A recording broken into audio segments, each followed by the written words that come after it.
It's great to have you on the program today, and Happy New Year to you, Senator.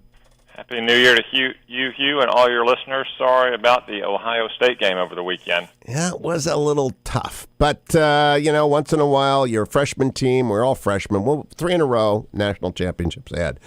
Senator, I got to ask you about the need for speed. I'm going to send you this morning The Fourth Way, my new book. I've got 200 copies of it here. I'm sending it out to people, and it says, go. The bottom line condensed message, go big, go far, go fast. And everybody tells me the Senate is the problem, and we can't go big, go far, and go fast because of the Senate. What do you say? Hugh, when I was in the Army, the infantry manual, which was written in plain-spoken terms for infantrymen, defined offense and defense. And it said that the infantryman is on offense when he is moving.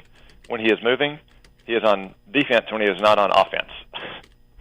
So we need to move, and we need to move fast. And if we're not moving fast, then we're simply on defense. So I agree firmly with you that we need to act quickly and aggressively and boldly on the agenda on which we've all campaigned over the last 2 or 3 elections, and on which President-elect Trump campaigned.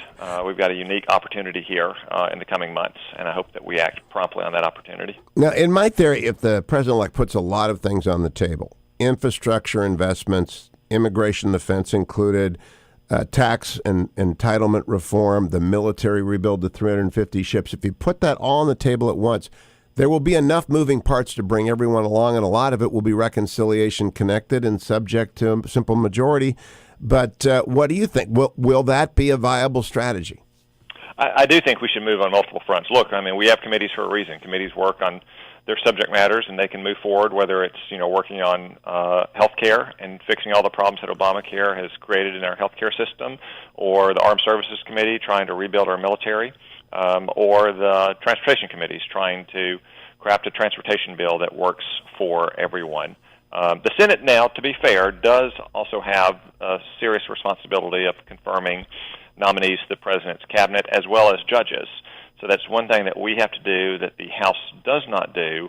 But there again, we should be moving promptly. If the Democrats want to obstruct, then we should have long hours. We should be in session on Fridays to run the clocks as quickly as possible, not just for the cabinet nominations we'll be considering this month, but for the dozens and dozens of judicial vacancies that we also have, so Donald Trump can put his stamp on our federal judiciary as well. I also think of the Solicitor General, the Assistant Attorney General for the Office of Legal Counsel, the Deputy Secretary of State, the Secretary of the Navy, the Deputy Secretary of Defense. There are all sorts of things where I at least expect a Mitch McConnell-led Senate, maybe not 7 days a week, but 6 days a week, running the clock and bringing the gavel down and running these hearings tough. I don't know if you're chairing any of the confirmation hearings. You chair any confirmation hearings, Senator? I will not. Still a little early in my tenure to be chairing confirmation hearings. But you know how these things go, and the Democrats want to put on a show. And I know it's a painful process to have to listen to, but isn't there just a point where you bring the gavel down and call it to a vote and send it to the floor? Yes, Hugh, absolutely.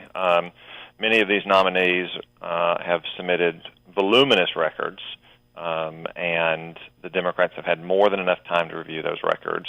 We need to move forward promptly with hearings beginning next week, which we will, and to start voting on these nominations on Inauguration Day itself. Now, unfortunately for the Democrats, they've hoisted themselves on their own petard by eliminating the rules that would allow them to block a nomination, since we can now confirm with simple majority after the Democrats violated the rules back in 2013 to pack the courts.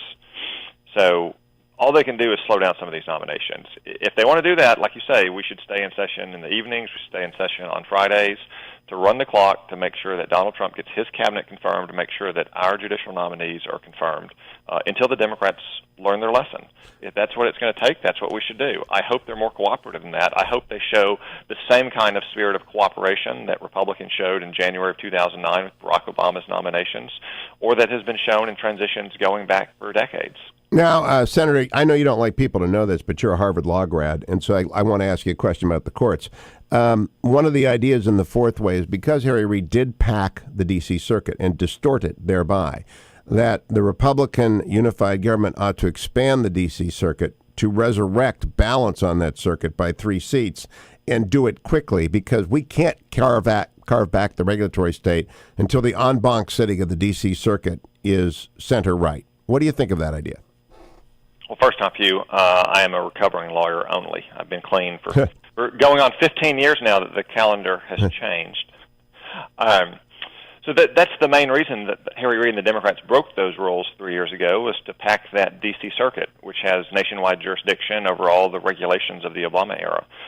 One reason why those seats were not filled, though, Hugh, is that the D.C. circuit didn't have the caseload to justify it. So I would want to review the current caseload as well as the current number of judges before making a decision about whether to expand that circuit. I objected to some judges being confirmed to another nationwide court last year, specifically because they didn't have those caseloads. But what I would most like to see is Congress reassert our control over the regulatory state, so democratically elected officials are taking that responsibility. I'm with you on that, but in the meantime, I don't care if they sit around half the day and play golf. If the en banc has got 7-6 or 8-7 or 9-8, I'll have confidence in the ability to hold this regulatory state at bay. Tom Cotton, Senator, always a great thing to talk to you. Happy New Year to you and yours.